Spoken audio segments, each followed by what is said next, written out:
Hello నమస్తే, welcome to podcast. నేను journalist YNR. దేశంలోనూ రాష్ట్రంలోనూ ఉన్న తాజా రాజకీయాలతో పాటు పార్టీ ఫిరాయింపుల అంశం దేశవ్యాప్తంగా చాలా పెద్ద చర్చకు దారితీస్తోంది. దాంతోపాటు తెలుగు రాష్ట్రాల్లో నియోజకవర్గాలకు సంబంధించిన పునర్విభజన అంశం కూడా సుదీర్ఘకాలంగా పెండింగ్లో ఉంది. 26లో జరుగుతుంది అంటూ అనేక సందర్భాల్లో పార్లమెంట్ చెప్పింది. 26లో జరుగుతుందా లేదా వీటన్నిటి పైన మనతో మాట్లాడడానికి senior politician BRS party parliamentary party నేత సురేష్ రెడ్డి గారు మనతో పాటు పాడ్కాస్ట్లో జాయిన్ అవుతున్నారు. సార్ నమస్తే. నమస్తే నరసింహరావు గారు. Sir thank you very much for your time. First always a pleasure meeting you. మీతో ఎప్పుడు కలిసినా ఐ ఆల్వేస్ ఎంజాయ్. ఎందుకంటే రాజకీయంగా అనేక సంవత్సరాల నుంచి కలిసి ప్రయాణం చేశాం. మీరు ఒక జర్నలిస్ట్గా, నేను ఒక ఎమ్మెల్యేగా, సభాపతిగా, ఎంపీగా. So it's always a pleasure. Congratulations. మీకు బీఆర్ఎస్ పార్టీ పార్లమెంటరీ పార్టీ నాయకుడి అవకాశం చాలా టఫ్ టైమ్స్లో వచ్చింది. గుడ్. అంటే టఫ్ టైమ్స్లో ద టఫ్ గెట్ గోయింగ్ అంటారు కదా, ఇది మాకు ఒక పరీక్ష లాంటిది. And definitely with the advice of ఆ సీనియర్ లీడర్స్, మా నాయకుడి సూచనలు సలహాలతో డెఫినెట్లీ పార్లమెంట్లో తెలంగాణ వాయిస్ బతుకుంటుంది. తెలంగాణ డిమాండ్స్ పై పోరాటన కొనసాగుతూనే ఉంటుంది. అండ్ దేశ అభివృద్ధిలో బీఆర్ఎస్ పార్టీ సూచనలు సలహాలు డెఫినెట్లీ కాంట్రిబ్యూట్ అవుతూనే ఉంటాయి. సరే, ఇప్పుడున్న పరిస్థితిలో పార్లమెంట్లో రీజనల్ పార్టీల వాయిస్ వినే పరిస్థితి, రీజనల్ పార్టీస్ ఒక వాయిస్ వినిపించి ఒక సమస్యకు పరిష్కారం తీసుకొచ్చే పరిస్థితి ఉందా, కనపడుతుందా? వెల్, అదొక పెద్ద పరీక్ష మాకంటే మాలాంటి అనేక రీజనల్ పార్టీస్కి. దానికి కారణాలు ఏంటంటే లక్కీలీ అధికార పార్టీ కానీ ప్రతిపక్ష పార్టీ కానీ రెండు కూడా అలయన్సెస్తో ఉన్నాయి. ఈరోజు బీజేపీ 2 పార్టీల సపోర్ట్తో వాళ్ళు ఎన్డీఏ అనే ఒక గ్రూప్ కింద ఉన్నారు. అదేవిధంగా ఇండియా గ్రూప్ అనేది కాంగ్రెస్, మిగతా 5-6 పార్టీలు వాళ్ళు ఒక గ్రూప్తో ఉన్నారు.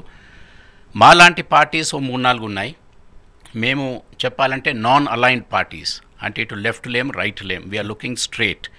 సో అందుకే నేను సభాపతి గారికి చెప్తూనే ఉంటాను, మీకు లెఫ్ట్ రైట్ ఏమైనా ఇబ్బందులు అవుతే మీరు స్ట్రేట్గా చూడండి.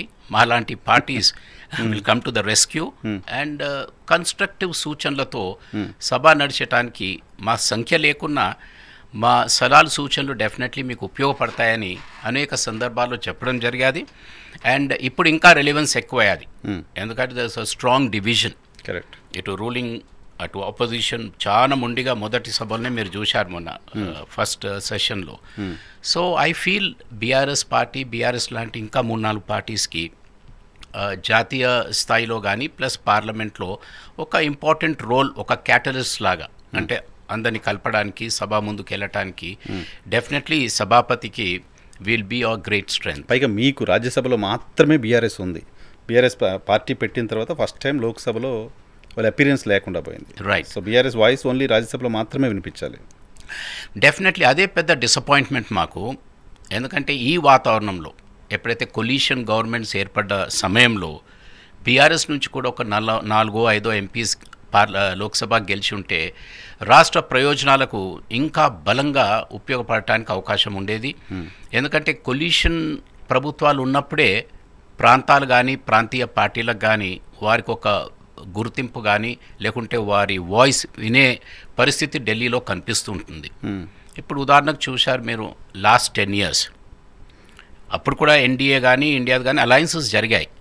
సో అన్ఫార్చునేట్లీ అప్పుడు చంద్రబాబు నాయుడు గారికి 14-19 వారు అలయన్స్లో ఉన్న బీజేపీకి ఫుల్ మెజారిటీ ఉండేది. సో అప్పుడు వారు ఎక్కువ చేయలేకపోయారు. 19-24 జగన్మోహన్ రెడ్డి గారికి కూడా అదే పరిస్థితి.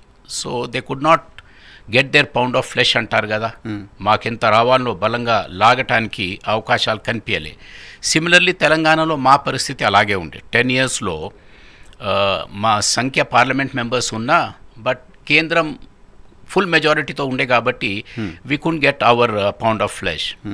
లక్కీలీ ఈసారి అవకాశం వచ్చేది. దురాదృష్టం మాకు ఎంపీస్ రాకపోవటం. సో ఎప్పుడు కూడా ప్రాంతీయ పార్టీస్ని బతుకు పెట్టాలి, దే షుడ్ స్టే అలైవ్.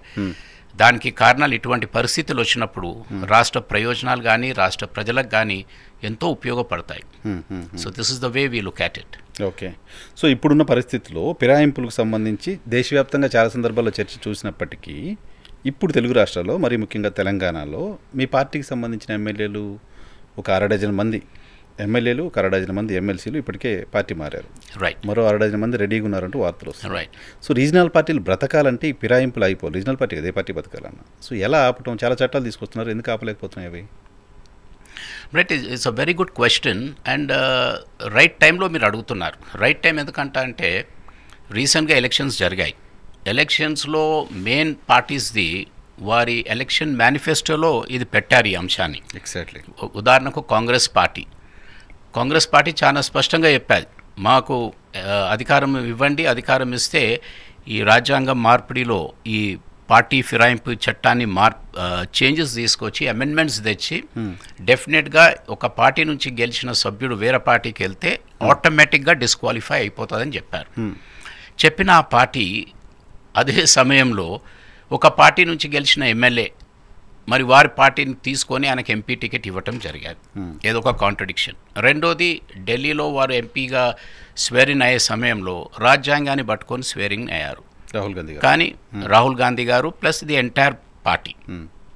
అటు బీజేపీ వాళ్ళు కూడా వెళ్ళగానే మోదీ గారు రాజ్యాంగాన్ని పట్టుకొని వారెంతో గౌరవంగా మొక్కి రాజ్యాంగాన్ని కాపాడతామనే మాట చెప్పారు. సో ఇదంతా కూడా సూపర్ఫిషియల్ మారిపోయాయి.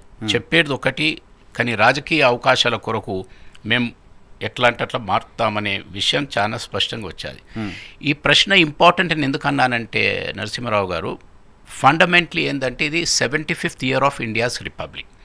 75 సంవత్సరాలు పూర్తి అయింది రాజ్యాంగ రాసుకున్న తర్వాత, ఇండియా రిపబ్లిక్ అయిన తర్వాత. కాబట్టి ఈ సంవత్సరంలో ఈ సబ్జెక్ట్ కూడా సెంటర్ స్టేజ్కి వచ్చాది. అంటే కాంగ్రెస్ పార్టీ పైన కానీ బీజేపీ పైన కానీ ఆరోపణలు వస్తూనే ఉన్నాయి. బీజేపీ మహారాష్ట్రలో ఏం చేసేది, కాంగ్రెస్ తెలంగాణలో ఏం చేసేది, ఇంకా పార్టీస్ ఇంకెక్కడ చోట ఏమేం చేసేది, ఇదంతా వచ్చాయి. నువ్వు తప్ప నేను తప్పు చేశాననే ఒకవైపు చర్చ జరుగుతున్న సమయంలో ఎవరు తప్పైనా సుప్రీంకోర్టులో కూడా ఈ సబ్జెక్ట్ వచ్చేది. సుప్రీంకోర్టులో మణిపూర్ కేసు వచ్చినప్పుడు సుప్రీంకోర్టు చాలా స్పష్టంగా చెప్పేది, 3 మాసాల లోపల స్పీకర్ డిసైడ్ చేయాలి, చేయకుంటే మేము చేస్తాము అని చేసి చెప్పారు. ఏ ఆర్టికల్ వాడారు? ఆర్టికల్ 142. ఆర్టికల్ 142 అంటే మీకు ఇక సుప్రీంకోర్టుకి ఇంకా ఏ అవకాశాలు లేనప్పుడు కంప్లీట్ న్యాయం చేయాలి, కంప్లీట్ జస్టిస్ చేయాలంటే 142 వాడతారు. ఎట్లయితే ఇప్పుడు రామ్ మందిర్ అయోధ్యపై తీర్పిచ్చారు. So it was a clear veto గాక అప్పుడప్పుడు అంటుంటాం కదా రాజకీయాల్లో జ్యుడిషియల్ యాక్టివిజం పెరుగుతుంది అనే మాట అంటారు. ఇది జ్యుడిషియల్ యాక్టివిజం కాదు, లెజిస్లేటివ్ రియలిజం లేనప్పుడు, అంటే ఒక చట్టసభలు వారి అధికారాన్ని సరిగ్గా చేయని పరిస్థితిలో ఉన్నప్పుడు, అసహాయం వ్యక్తం చేసినప్పుడు కోర్టులు ఈ విధంగా వస్తూ ఉంటాయి. డిస్క్వాలిఫికేషన్ అనేది మన బాధ్యత, అది మనం నెరవేర్చినప్పుడు డెఫినెట్లీ కోర్ట్స్ వస్తూ ఉంటాయి. సో కాబట్టి మా ఆలోచన, మా డిమాండ్ ఏంటంటే ఈ ఇయర్లో తప్పనిసరిగా అన్ని రాజకీయ పార్టీలు ఒక నిర్ణయానికి వచ్చాయి, ఒక ఆవేదన వ్యక్తం చేస్తున్నారు, చేస్తామంటున్నారు. కాబట్టి దీన్ని స్ఫూర్తిగా తీసుకొని డెఫినెట్లీ ఇది ముందుకు వెళ్ళాలి అనేది మా డిమాండ్ ఉంటుంది. కానీ ఇదే ఇదే ఫిరాయింపుల నిరోధక చట్టం రాజ్యసభ సభ్యులు మారిన సందర్భంలో వెంకయ్యనాయుడు గారు ఉపరాష్ట్రపతిగా ఉన్న సందర్భంలో 1-2 సభ్యులపైన సస్పెన్షన్ వేశారు, డిస్క్వాలిఫై చేశారు వాళ్ళని. రైట్. బట్ రాష్ట్రాల్లో ఎందుకు దాన్ని ఇంప్లిమెంట్ చేయలేకపోతున్నాము? సేమ్ చట్టం కదా, సేమ్ చట్టము, సేమ్ డిసిషన్స్, దాంట్లో పెద్ద ఎంక్వైరీ చేసే పరిస్థితి కూడా లేవు. అంటే ఉదాహరణకు కొన్ని అయితే ఓపెన్ అండ్ షట్ కేసు అంటారు కదా, బీఆర్ఎస్ పార్టీలో గెలిచాను, కాంగ్రెస్ పార్టీలో చేరాను, ఆ పార్టీ నుంచి పోటీ చేసి ఓడిపోయాను, నా పరిస్థితి ఏంటి? క్లియర్ కట్, నువ్వు ఆ పార్టీలో గెలిచావు, ఈ పార్టీకి వచ్చావు, దాంట్లో అవకాశం ఏంటి, నిర్ణయం ఏంటి, ఇంకా ఫర్దర్ డిలే ఏంటి? You should immediately close it. అసలు ఎవిడెన్సే అవసరం లేదు, ఎవిడెన్సే అవసరం చేయొచ్చు. కానీ ఆ విధంగా జరగటం లేదు. దానికి రాజకీయ ప్రెషర్స్ ఉండొచ్చు, ఇంకా రకరకాల ఒత్తిడులు ఉండొచ్చు. మిమ్మల్ని నేను సీజన్డ్ ట్రెడిషనల్ పొలిటీషియన్గా చూడను, కాస్త అలైడ్ పొలిటీషియన్గానే, వ్యవస్థల పట్ల గౌరవం ఉన్న వ్యక్తిగానే చూస్తాను. బట్ బీఆర్ఎస్ పార్టీ కూడా ఈ విషయంలో తప్పు చేశామని ఫీల్ అవ్వాల్సిన అవసరం లేదా? బీఆర్ఎస్ పార్టీ గతంలో చేసిందే ఇప్పుడు కాంగ్రెస్ పార్టీ చేస్తోంది. బాధిత పార్టీగా ఉన్న వాళ్ళు గొంతెత్తి ఏదో జరుగుతుందని అంటున్నారు తప్ప మళ్ళీ అధికారంలోకి వచ్చిన తర్వాత అందరూ అదే చేస్తున్నారు కదా అని. సో ఈ విధంగా పర్సెప్షన్ ప్రజల్లో తీసుకొచ్చారు. ఏంటంటే ఆ రోజు బీఆర్ఎస్ ఎలా చేసేది కాబట్టి ఈరోజు కాంగ్రెస్ చేస్తుంది, దాంట్లో తప్పేం కాదు. లేకుంటే ఫలానా రాష్ట్రంలో బీజేపీ చేస్తుంది కాబట్టి ఈ రాష్ట్రంలో కాంగ్రెస్ చేస్తుంది. That's not the issue. స్పెసిఫిక్గా చూస్తే ఆ రోజు బీఆర్ఎస్ పార్టీ ఫిరాయింపు కాదు, అది మర్జర్ జరిగాది. ఒక 12-13 ఎమ్మెల్యేసు కాంగ్రెస్ పార్టీ నుంచి బీఆర్ఎస్లో కలిశారు. సో దాన్ని మర్జర్ అంటారు. ఈరోజు జరిగేది ఏంటి, ఇండివిజువల్గా ఒక్కొక్క ఎమ్మెల్యేకు కండువా వేస్తూ అట్రాక్ట్ చేస్తున్నారు. So it is not merger, అది డెఫినెట్లీ డిస్క్వాలిఫికేషన్ కింద వస్తుంది ఒకటి. రెండోది కేసెస్ డిఫరెంట్ ఉన్నాయి. కొందరు నన్నే అడిగారు, అవునయ్యా నువ్వు మాట్లాడుతున్నావు కానీ నువ్వు సభాపతి ఉన్నప్పుడు ఇలా జరిగింది కదా, అప్పుడు కూడా ఒకటి ఇష్యూ అయింది కదా అన్న. నేను అడగబోతున్నా. అవును, టీఆర్ఎస్ ఎమ్మెల్యేస్ ఉన్నప్పుడు మరి మీ దగ్గర కూడా వచ్చేది కదా అంటే, సాధారణంగా ప్రజల్లో కూడా ఇది డెప్త్గా పోలే ఆ సబ్జెక్ట్. నా టైంలో జరిగింది ఏంటి, ఆ రోజున్న 10 టీఆర్ఎస్ ఎమ్మెల్యేస్ కేవలం ఒక ఎమ్మెల్సీ కొరకు ఒక వ్యక్తికి ప్రపోజ్ చేశారు, సభ బయట ప్రపోజ్ చేశారు. అయితే డిస్క్వాలిఫికేషన్ పెటిషన్ స్పీకర్గా నా దగ్గరకు వచ్చాది. వచ్చినప్పుడు ఆ విప్ డెఫినేషన్ అనేది లేదు. విప్ అంటే సభలోపు పార్టీ ఇచ్చిన ఆదేశాల ప్రకారంగా ఓటు వేయాలి. కానీ ఇది సభ బయట జరిగిన సంఘటన. ఒక పార్టీకి కాక వేరే పార్టీ క్యాండిడేట్కి, మీరు ఇండిపెండెంట్కి మీరు కేవలం సపోర్ట్ ఇచ్చారు, ఏది ప్రపోజ్ చేశారు. ప్రపోజ్ చేసినా తప్పు అని finally I to give a judgment. లాస్ట్లో ఎలక్షన్కి వెళ్ళే ముందు మీరు జడ్జ్మెంట్ ఇచ్చారు. డిలే అయింది but it is approved. So yes, I agree, it took some time. అది ఆరోపణ ఉంది. అది డిలే ఎందుకు అయిందంటే అప్పుడు టీఆర్ఎస్ వాళ్ళే 10 సార్లు అడ్జర్న్మెంట్ అడిగారు. But all said and done. అందుకే ఇటువంటివి వస్తూనే ఉంటాయి. నేనేదో అవుట్ రైట్ కరెక్ట్ పర్సన్ అనటం లేదు, నాపై కూడా ఒత్తిడులు ఉండొచ్చు, రేపు ఇంకో స్పీకర్పై ఒత్తిడులు కూడా ఉండొచ్చు. అందుకే ఈ ఎంటైర్ డిస్క్వాలిఫికేషన్ మీద కొన్ని సూచనలు వచ్చాయి. ఒక్క సూచన ఏంటంటే సభాపతి పరిధి నుంచి తీసేయాలి ఇది. ఓకే, డిస్క్వాలిఫికేషన్ అనేది సభాపతి కాకుండా సే ఎలక్షన్ కమిషనా లేకుంటే ఒక సుప్రీంకోర్టు రిటైర్డ్ జడ్జా. సో ఇటువంటి సూచనలు వస్తూనే ఉన్నాయి ఒకటి. రెండోది టైం. ఒక సభాపతి దగ్గర వస్తే ఎన్ని రోజులు పెట్టచ్చు, సంవత్సరమా, 6 మాసాల, 3 మాసాల. So supreme court has given a very clear ఒక అభిప్రాయం తెలిపాది, 3 months. మణిపూర్ ఇష్యూలో చెప్పారు. అది 2. మూడోది ఆటోమేటిక్ డిస్క్వాలిఫికేషన్. అంటే నేను పార్టీ మార్చాను అనే దానికి డెఫినేషన్ రకరకాలు ఉన్నాయి, దానికి కూడా స్పష్టత ఇవ్వాలి అనేది. ఈ విధంగా ఎలక్టోరల్ రిఫార్మ్స్ కమిషన్ కానీ రాజ్యాంగంలో ఏదైనా సవరణ చేయాలనేది ఒక కమిషన్ ఏర్పాటు చేశారు. ఆ కమిటీ కూడా రికమెండేషన్స్ చేశాయి. సో ఈ విధంగా ఒక 10-15 రికమెండేషన్స్ వచ్చాయి. ఈ డిస్క్వాలిఫికేషన్ బాగానే ఉంది, కానీ రాజకీయంగా ఎవరు అధికారంలో ఉంటే వారు దాన్ని వాడుకుంటున్నారు, ప్రతిపక్షంలో రాగానే దానిపై విమర్శలు జరుగుతున్నాయి. ఇది ఒక బ్రాడ్గా దేశంలో జరుగుతున్న చర్చ. సో బీఆర్ఎస్ పార్టీ ఈరోజు ఫైట్ ఏంటంటే ఈ 75th year ఆఫ్ రిపబ్లిక్లో సూచనలు చేయడానికి మీకు మార్గాలు ఉన్నాయి, అభిప్రాయాలు వచ్చాయి, ప్రధాన ప్రతిపక్షం అడుగుతుంది, రూలింగ్ అడుగుతుంది. కాబట్టి ఈసారి ఈ బడ్జెట్ సెషన్లో లేకుంటే నెక్స్ట్ సెషన్లో అమెండ్మెంట్స్ తీసుకొచ్చి డిస్క్వాలిఫికేషన్ని వన్స్ ఫర్ ఆల్ క్లోజ్ చేయాలి. ఈ ఆయారాం గయారామా లేకుంటే ఆయలోగ్ గయేలోగ్ అన్నట్ట లేకుంటే ఇంకేదో విధంగా దాంట్లో తూట్లు కొడుతూనే ఉన్నారు. So you have to stop it. So దానికి this is one of the suggestions. కానీ చట్టం, అదే చట్టం డిస్క్వాలిఫై చేయడానికి పనికొచ్చింది. బట్ అదే చట్టాన్ని దాన్ని ఆపడానికి కూడా వాడుకుంటున్నారు, ఆపడానికి కూడా మార్గాలు ఎదుగుతూ ఉంటున్నారు. సో ఇంతకుముందు మీరు చెప్పినట్టుగా మణిపూర్ కేసు తీసుకుంటే 3 నెలలు సమయం పెట్టి ఆ తర్వాత 141 ప్రకారం సుప్రీంకోర్టు డిస్క్వాలిఫై చేస్తుందని చెప్తున్నారు. మళ్ళీ అప్పుడు సుప్రీంకోర్టు అయినా ఏ కోర్టు అయినా చెప్పే నిర్ణయాన్ని స్పీకర్ ఖచ్చితంగా ఇంప్లిమెంట్ చేయాలనే పరిస్థితి లేదు కదా. మళ్ళీ అక్కడ శాసన వ్యవస్థకి న్యాయ వ్యవస్థకి మధ్య రిఫ్ట్, కోర్టు చెప్తే నేను చేయాలి, ఇది పరిధిలోకి వస్తుంది. Agree, totally agree. దాంట్లో సెన్సిటివ్గా ఉండాలి. సుప్రీంకోర్టు ఒక మాట 3 మాసాలు అన్నప్పుడు అది రాజ్యాంగ బదిలీతో ఆదేశాలు కాదు, అదొక సూచన, అదొక హైయెస్ట్ జ్యుడిషియల్ బాడీ. ఆ బాడీ ఇచ్చిన సూచనను definitely speakers should abide by it. చేయట్లేదు అంటే ఇట్స్ నాట్ బైండింగ్ కాబట్టి చేయటం లేదు. దాన్ని బైండింగ్ చేయాలంటేనే కదా రాజ్యాంగ మార్పుని డిమాండ్ చేస్తున్నాం. ఒక్కొక్క చోట ఒక్కొక్కటి ఉంటుంది. ఇప్పుడు ఫర్ ఎగ్జాంపుల్ అంటే ఓపెన్గా చెప్పాలంటే ఫర్ ఎగ్జాంపుల్ ఆ క్లాసిక్ కేసెస్ డి నాగేందర్, మా మంచి మిత్రుడు. ఆయన 2004లో కూడా ఒకసారి ఎమ్మెల్యే అయ్యాడు, టీడీపీ నుంచి గెలిచాడు. ఆ రోజు రాజశేఖర రెడ్డి గారు ముఖ్యమంత్రి, నేను సభాపతి. ఆ రోజు ఏంది ఇదే విధంగా టీడీపీలో గెలిచినా నేను కాంగ్రెస్కి వచ్చేస్తాను, నాకేదో చేయండి అని ఒక ఆలోచన వచ్చేది. అయితే రాజశేఖర రెడ్డి గారు నేను మాట్లాడినప్పుడు నేను స్పష్టంగా చెప్పాను, it's a open and shut case. Nagender TDP నుంచి కాంగ్రెస్లోకి వచ్చాడంటే ఈ క్వాలిఫైస్ ఫర్ డిస్క్వాలిఫికేషన్.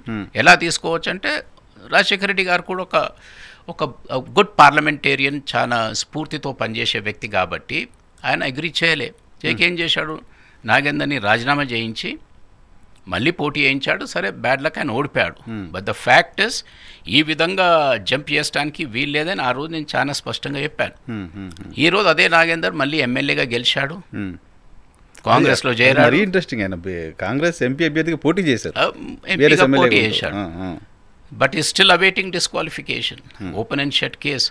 అందుకు మనం ఎవరిపై కాకుండా దీన్ని once for all if you want to close the subject, దీంట్లో డెఫినెట్లీ ఒక కాన్స్టిట్యూషన్ మార్పు కావాలి. అండ్ ఐ థింక్ ద కంట్రీలో ఈ డిబేట్ ఉంది కాబట్టి లక్లీ తెలంగాణలో జరగటం ఇది ఇంకా మాలాంటి బీఆర్ఎస్ ఎంపీస్ పై ఇంకా బాధ్యత ఉంటుంది. దీంట్లో రిఫార్మ్స్ తీసుకొచ్చి ఇది క్లోజ్ చేయాలి. రిఫార్మ్స్తో అవుతుందా సార్? పార్టీలుగా రాజకీయ పార్టీలుగా వేరే పార్టీలు వాళ్ళని తీసుకున్న రాజకీయ పార్టీలపైన చర్యలు తీసుకోవాల్సిన అవసరం ఉందా లాంటి చర్చ కూడా చేస్తున్నారు. రాజకీయ పార్టీలే ఇంకో పార్టీ నుంచి గెలిచిన వాళ్ళని తీసుకుంటే అటువంటి రాజకీయ పార్టీలపైన ఎలక్షన్ కమిషన్ చర్యలు తీసుకోవాలి, ఇలాంటి చర్చ కూడా ఉంది. వ్యాలిడ్ అది? అదొక ఒపీనియన్. ఇంకొక ఒపీనియన్ కూడా ఉంది. ఇప్పుడు అలయన్సెస్ అవుతాయి ఎలక్షన్ కంటే మొదలు. ఓ 2 పార్టీలు కలిసి 3 పార్టీలు కలిసి ఒక ఎలక్షన్ పోటీ చేస్తాయి. ఎలక్షన్ అయిన తర్వాత ఏదో కారణాలతో విడిపోతున్నారు. అది కూడా యాంటీ డిఫెక్షన్ కింద రావాలనేది ఒక డిమాండ్ ఉంది. ఓకే. కూటమిగా వెళ్ళారు కాబట్టి మీరు ఎందుకంటే కూటమిగా మీకు ప్రజలు ఓటేశారు, యూ కాంట్ గో అవుట్. అంటే ఒకవేళ యాంటీ డిఫెక్షన్ స్ఫూర్తితో చూస్తే definitely you can't go out. కానీ టెక్నికల్గా అది లేదు కదా. టెక్నికల్గా ఆల్ ఆర్ ఇండివిజువల్ పార్టీస్. కాబట్టి ఈరోజు మేము కలుస్తాం, రేపు విడిపోతాం, మళ్ళీ ఎల్లుండి కలుస్తాం. సో ఈ విధమైన ఏదైతే డ్రామా జరుగుతుందో చెప్పాలంటే, so all that has to be stopped. So కాలానుగుణంగా మనం మార్చుకుంటూ అప్డేట్ చేసుకుంటూ పోవాలి చట్టాలైనా. డెఫినెట్లీ దాంట్లో మాదొక సూచన కూడా ఉండే, ఒక పార్లమెంటరీ కమిటీని కాన్స్టిట్యూట్ చేయండి. ఎందుకంటే ఈ విధంగా ఇప్పుడు సుప్రీంకోర్టు, హైకోర్టు వాళ్ళు మనకు డైరెక్షన్స్, సూచనలు, సలహా ఇవ్వకుండా మన దాంట్లోనే చాలామంది లీగల్ ల్యూమినరీస్ ఉన్నారు.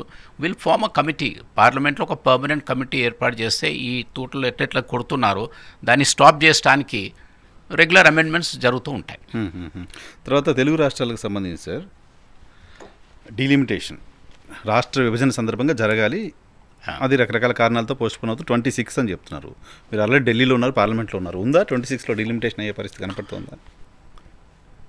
డీలిమిటేషన్ జరగాలి, ఎందుకంటే అది అష్యూరెన్స్ ఉంది బేసింగ్ ఆన్ దట్. మన ఉమెన్ రిజర్వేషన్ బిల్ కూడా, మహిళా రిజర్వేషన్ బిల్ని కూడా వాళ్ళు డీలిమిటేషన్తో లింక్ చేశారు. లింక్ చేసి డీలిమిటేషన్ జరుగుతుంది, ఆ తర్వాత ద మహిళా రిజర్వేషన్ అనేది రాబోతుంది. సో సూనర్ ఆర్ లేటర్ తప్పదు, అది డీలిమిటేషన్ జరుగుతుంది.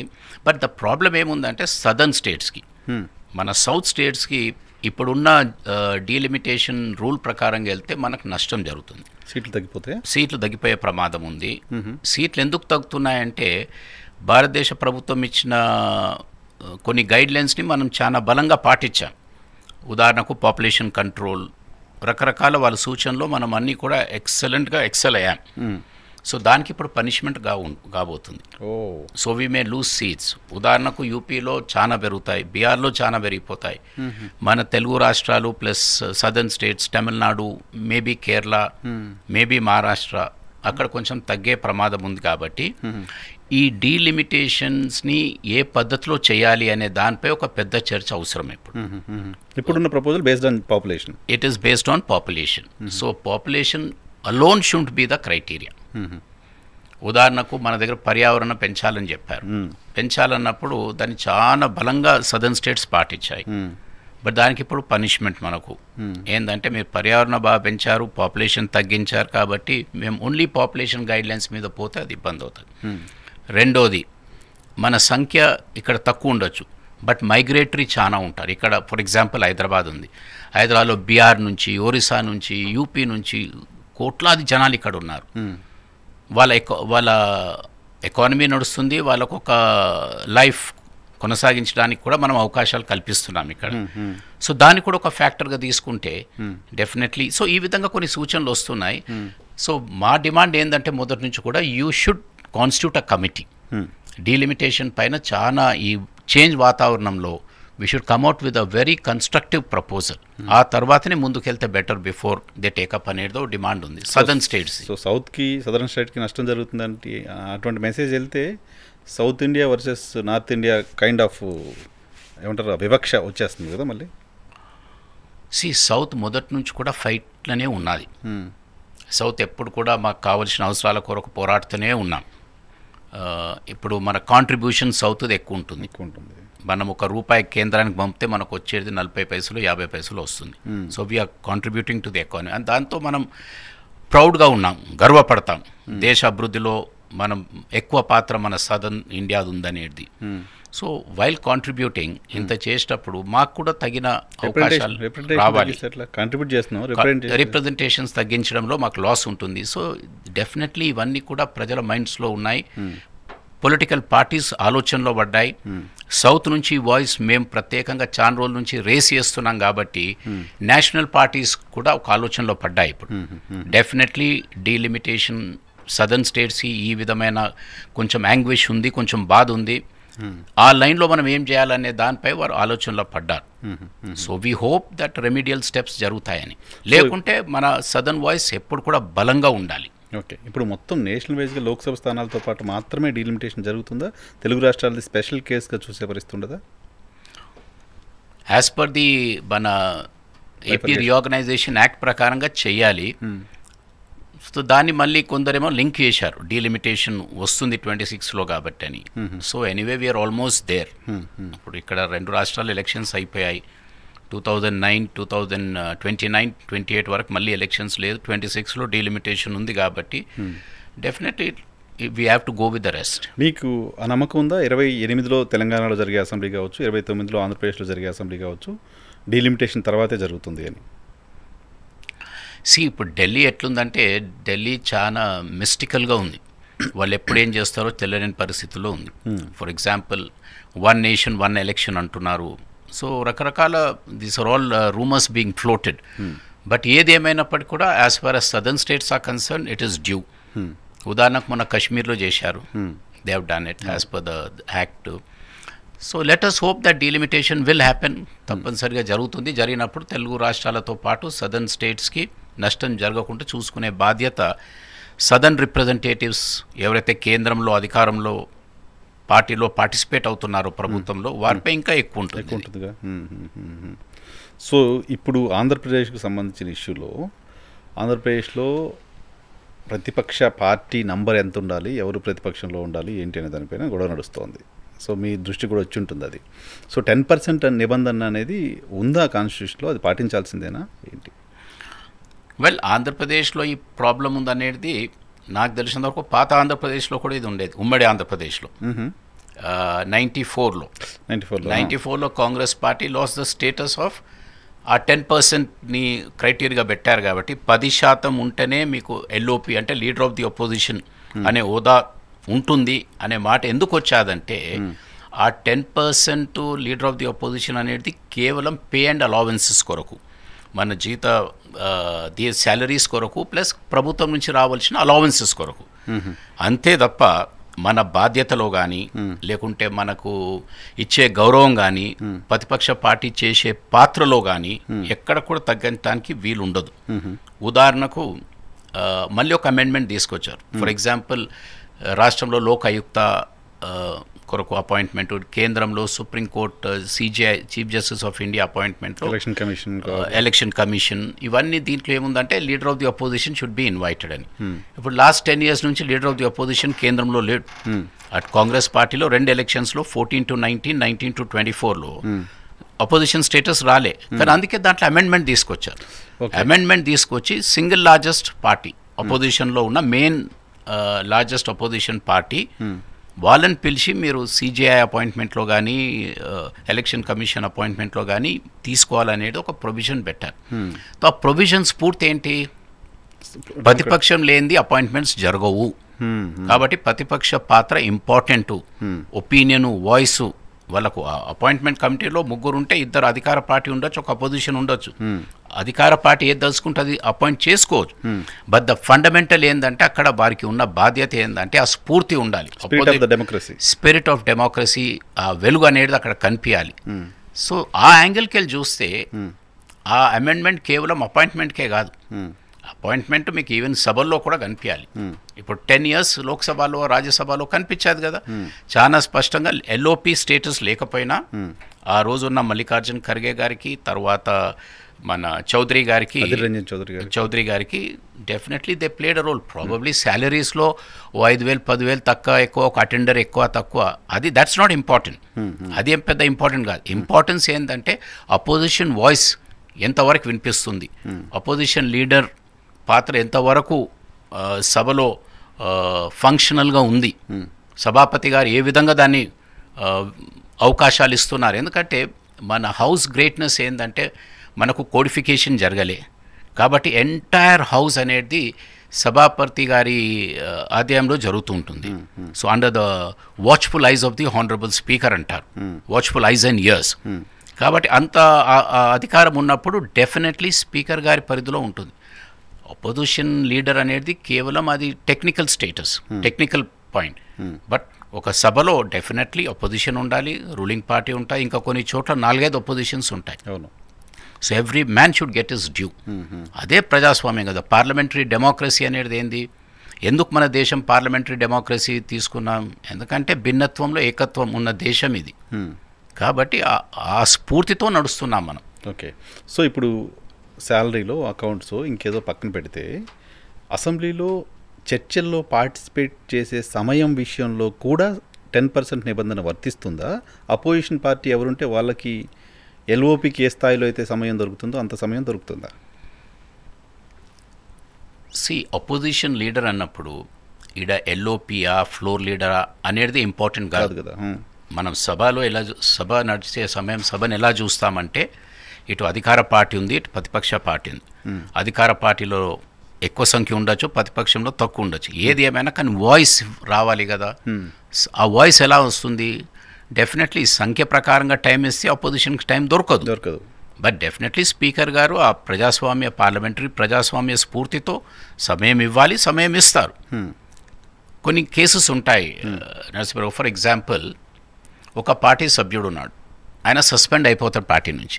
సస్పెండ్ అయిన తర్వాత ఆ పార్టీ ఆ మెంబర్కి సమయం ఇవ్వదు, మా పార్టీ నుంచి ఆయన మాట్లాడటానికి లేదంటారు. But still is the member of the house. అటువంటప్పుడు ఆ మెంబర్ పరిస్థితి ఏంటి? ఆయనకు ఎవరు రక్షణ కల్పించాలి? అది సభాపతి పైనే ఉంటుంది.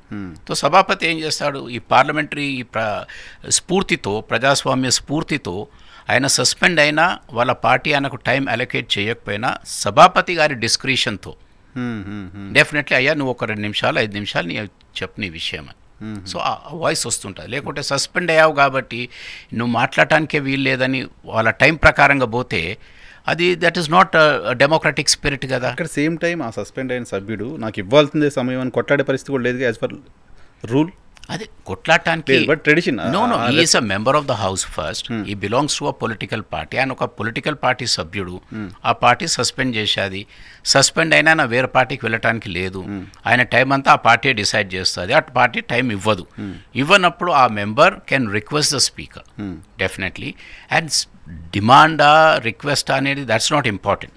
సభాపతి గారి నోటీస్కి వెళ్ళినప్పుడు ఆయన ఒక member definitely has to give him time. Normal కేసెస్లో ఇస్తారు. Purely speaker's decision only. Purely speaker's decision only. But 94 సభలో మీరు కూడా ఉన్నారు. 2004లో మీరు స్పీకర్ అయ్యారు. 94 సభలో మీరు కూడా ఉన్నారు.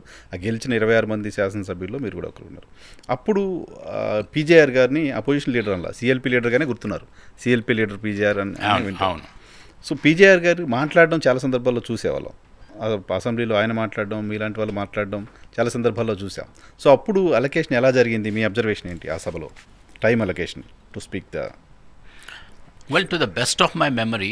ఒక్కటేమవుతుందంటే క్వశ్చన్స్ ప్రశ్నోత్తరాల సమయంలో మాత్రం ప్రశ్నలు సంఖ్య బట్టి ఇచ్చారు. బట్ ప్రతిపక్ష నాయకుడు అంటే ఆయన లీడర్ ఆఫ్ ది అపోజిషనా, లేకుంటే కాంగ్రెస్ పార్టీ లీడరా, లేకుంటే కాంగ్రెస్ పార్టీ ఫ్లోర్ లీడరా అని ఆ యాంగిల్ నుంచి చూడలే. డెఫినెట్లీ మెయిన్ అపోజిషన్ పార్టీ లీడర్గా చూశారు. సంఖ్య తక్కువ ఉండే, కేవలం 26 or 25 మెంబర్స్ ఉన్నాము. Not less than 10%. But time మాత్రం డెఫినెట్లీ ఇచ్చేవారు. ఎందుకంటే is the leader of the opposition side కాబట్టి.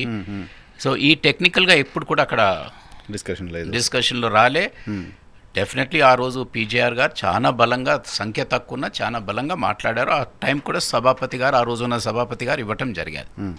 మీ నాలెడ్జ్ ప్రకారం ఆ రోజు పీజేఆర్ గారికి ఈ స్టేటస్ కావచ్చు, ఆఫీస్ కావచ్చు, శాలరీస్ కావచ్చు, ఇవన్నీ ఇచ్చారా? క్యాబినెట్ హోదా ఇవ్వలేదు కదా?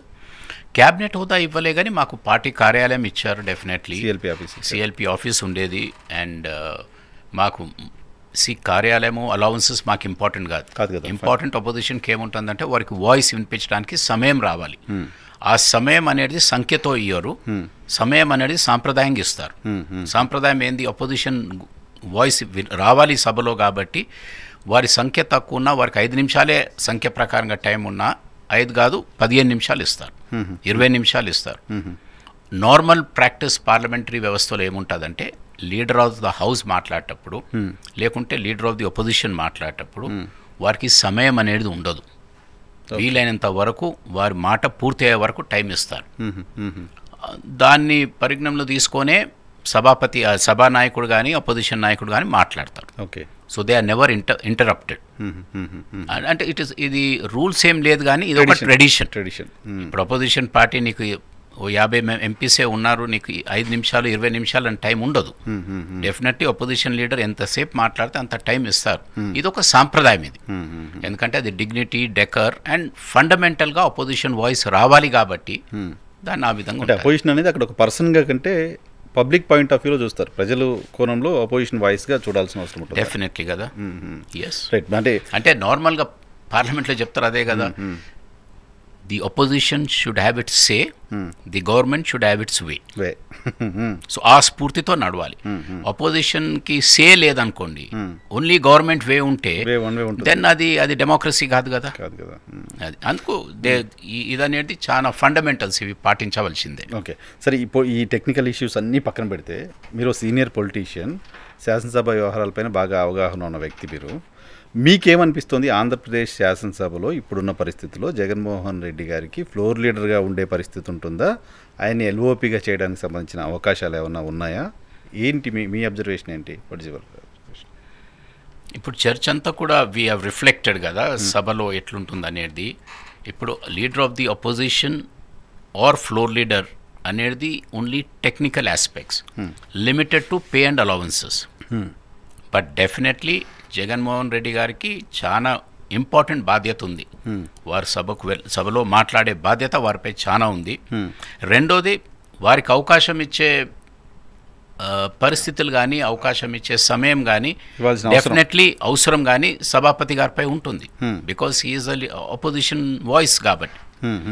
అండ్ నాకు తెలిసినంత వరకు ఆంధ్రాలో కేవలం ఓన్లీ 2 parties, ఒక అలయన్స్ ఉంది, ఒక మేజర్ అపోజిషన్ ఉంది. So is the only voice.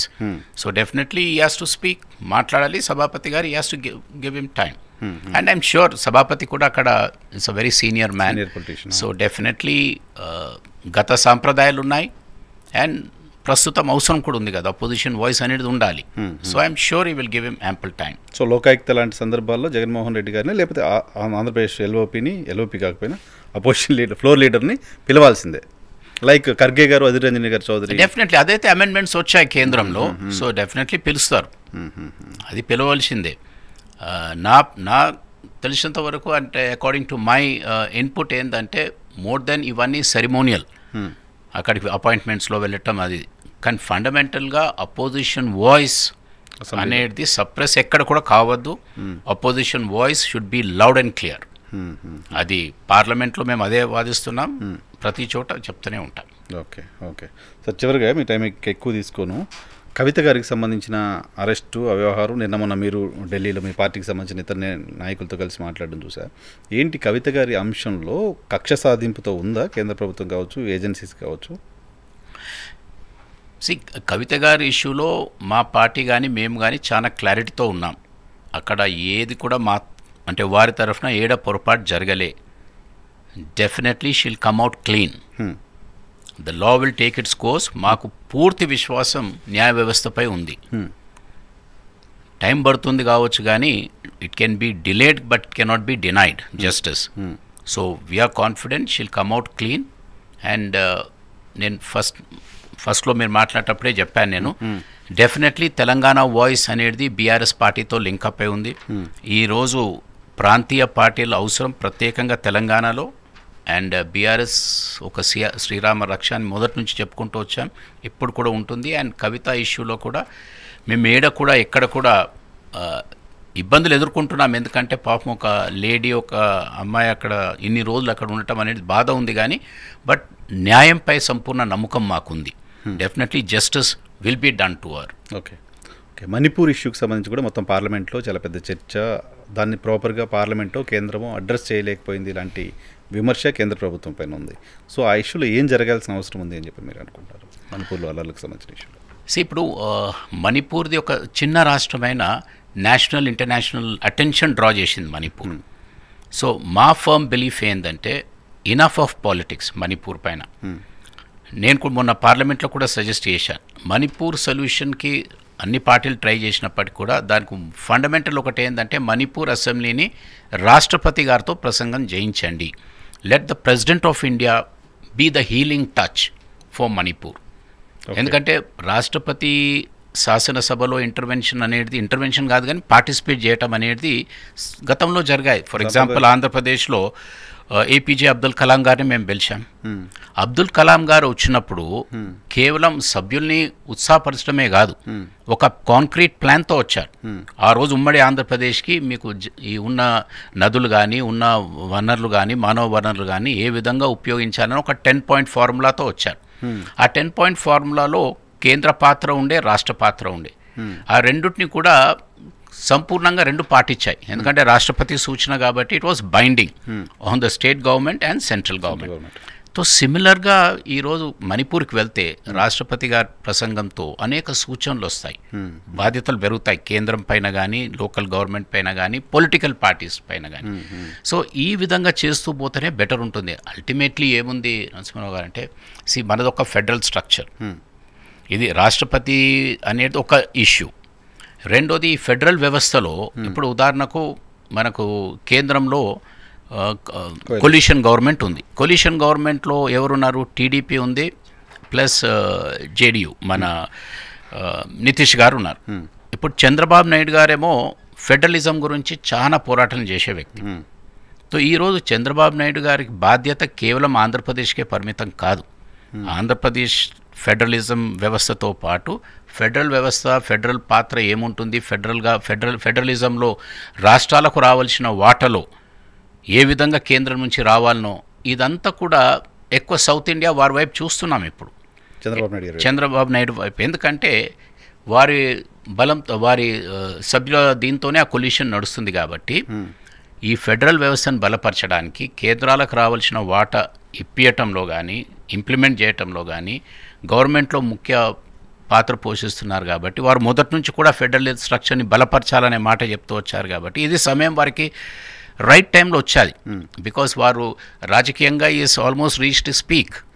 So బహుశా ఇంకో 5-10 ఏళ్ళలో రిటైర్ అయిపోతారు. సో ఈ should leave a mark now. ఇంత మంచి అవకాశం వారికి వచ్చాది అండ్ ఐఎమ్ కాన్ఫిడెంట్ ఈ విల్ డూ ఇట్ అని.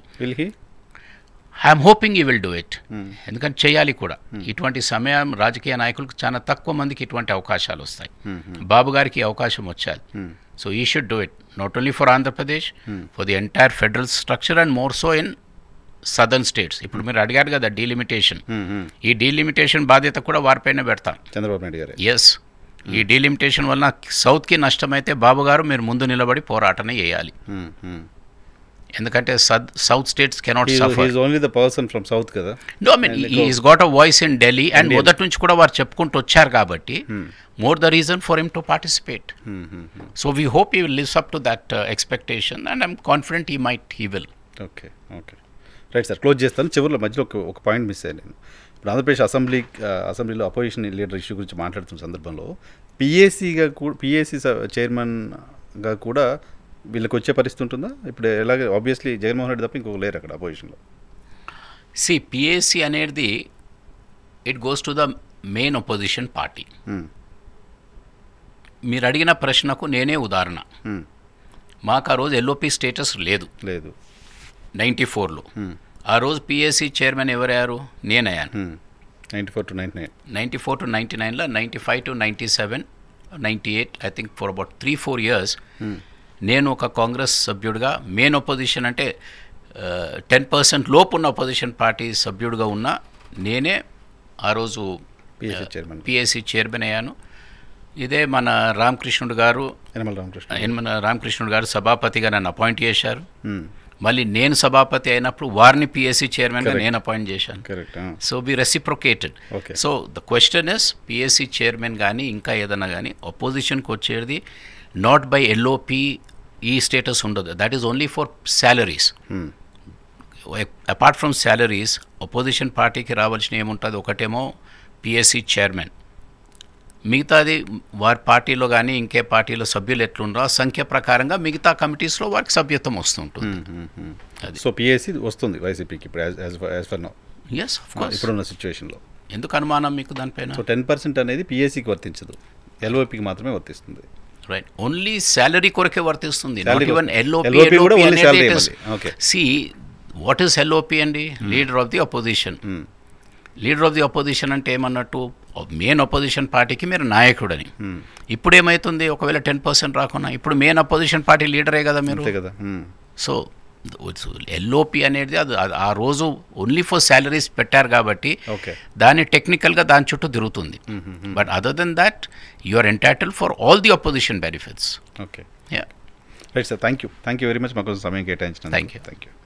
ఇది సురేష్ రెడ్డి గారితో స్పెషల్ పాడ్కాస్ట్. నెక్స్ట్ ఎపిసోడ్లో మళ్ళీ కలుద్దాం. చూస్తూనే ఉండండి DHTV.